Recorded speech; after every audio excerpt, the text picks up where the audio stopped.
First topics today on CNN 10. We're breaking down American and Russian tensions over what's happening in the Middle Eastern country of Syria.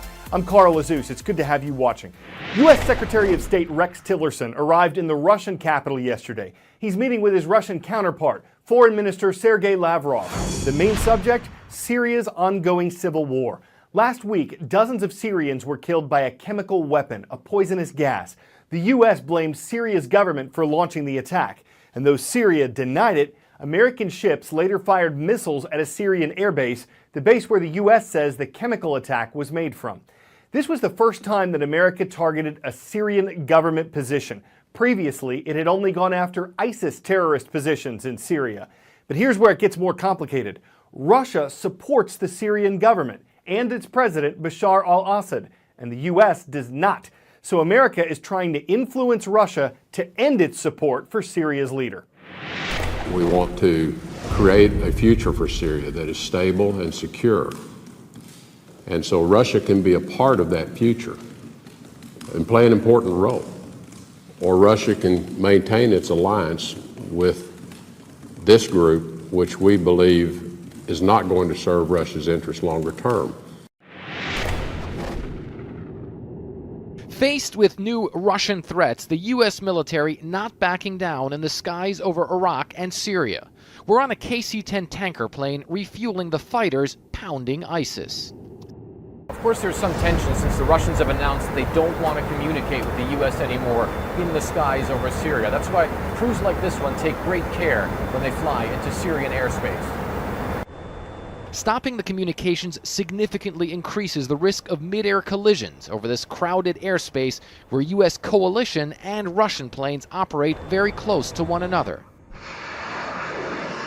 Russia made the move after America hit a Syrian airfield with cruise missiles last week in response to a chemical attack on a Syrian village, killing around 90 people. Washington blames the Assad regime, Russia's main ally in the civil war there, even as Syria denies being behind the attack. But America doesn't want the turmoil to affect the ongoing effort to destroy ISIS. Despite the current tensions with Russia, the U.S. says that the fight against ISIS has to continue full steam, especially with American and allied forces on the ground and in harm's way. A sentiment echoed by commanders leading the air war against ISIS. We can't take our eye off the ball that is ISIS. That's why we're here. Our national leadership decided to do something about a problem that they saw, and if we're asked to help out with something like that, we're obviously ready to do it. But right now, ISIS is the game. So far, the U.S. says there have been no incidents involving Russian planes over Iraq and Syria, and they hope, despite Russia's rhetoric, that it stays that way. Fred Pleiken, CNN, aboard a KC-10 refueling jet over Iraq and Syria. But one big question in all of this, why does Russia support Syria's leader? Well, for one thing, the presidents of both nations see terrorist groups like ISIS as a threat. For another, Russia wants an ally in the Middle East so it can have an influence in the region. And a third reason, Syria is a strategic location for Russia. Its only naval base in the Mediterranean is in western Syria, and Russia's military presence is felt throughout that country. It's a fair question to ask why any country would want to get its military involved in something like this. The answer when it comes to Russia is because they already are. Look, here's Syria, and all of these dots represent all the places where the Syrian military has bases and where some of the rebel forces have bases as well. But right in the middle of it all, here are 4 big Russian bases out there, and there are Russian troops spread around in other areas as well. Thousands of them. We don't have an accurate count, but we do know it runs into the thousands. And that means that there are also Russian jets and Russian helicopters and Russian troop transports and Russian radar systems and air defense systems. Take a look at this if you want a sense of it. The middle flag over there on the far side, that's this ground right here. And if you look down in this quadrant, this area right here, in 2014 it looked like this.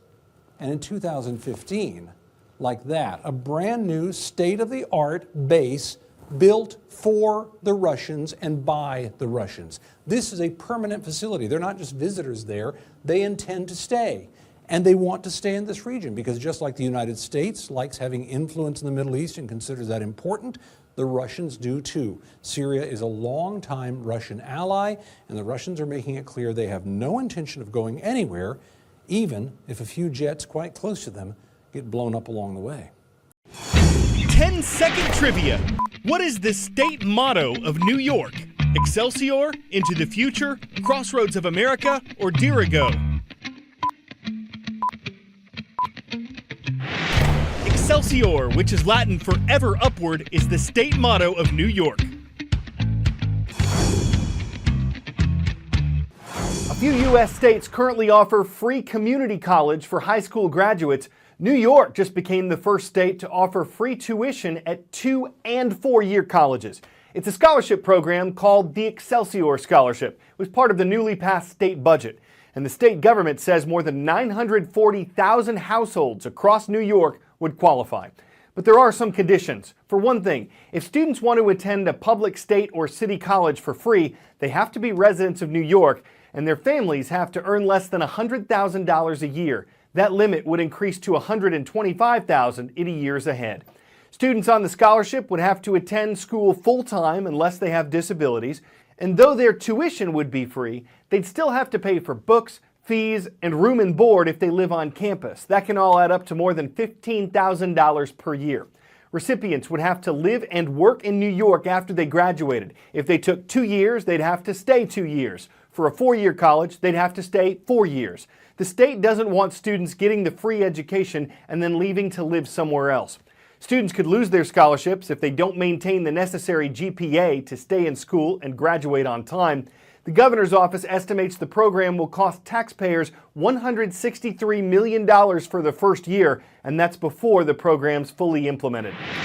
10 hours and 39 minutes per day. That's how much time American adults spend on average staring at a screen. Don't get mad at me, we're only 10 minutes. The statistic comes from a Nielsen Company audience report from last year. It includes time spent on tablets, smartphones, computers, games, TVs. And for those who can't step away, it could be considered toxic.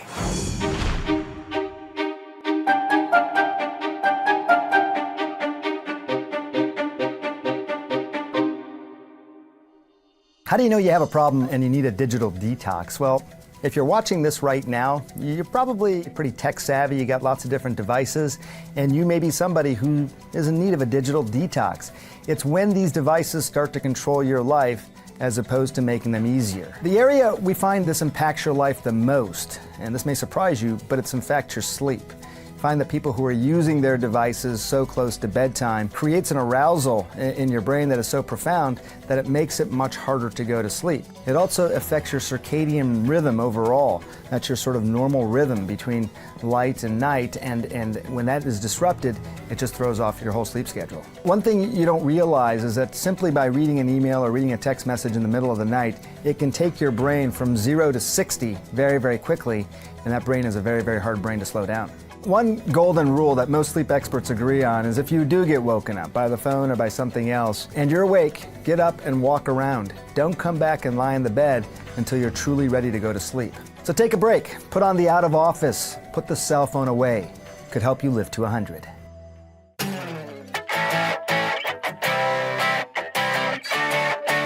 Would a tunnel for ships rate a perfect 10 out of 10? Depends on whom you ask. This is a proposal in Norway. If it's built, it would be a world first for ships. It'd be more than a mile long, 121 feet high, 86 feet wide. It'd cost about $314 million to build. According to Wired.com, some say it wouldn't be worth that, especially in good weather when ships could sail around. Others say it would, especially in bad weather when they couldn't. So it's more of a hard sell for a soft sail and a soft sell for a hard sail and a boat-faced pro-boat sail that may or may not sail or tunnel its way into history. Hey, for a romantic cruise, they could market it as the Tunnel of Love boat. That'd be sweet. I'm Carl Azus. We're setting sail on another edition of CNN 10.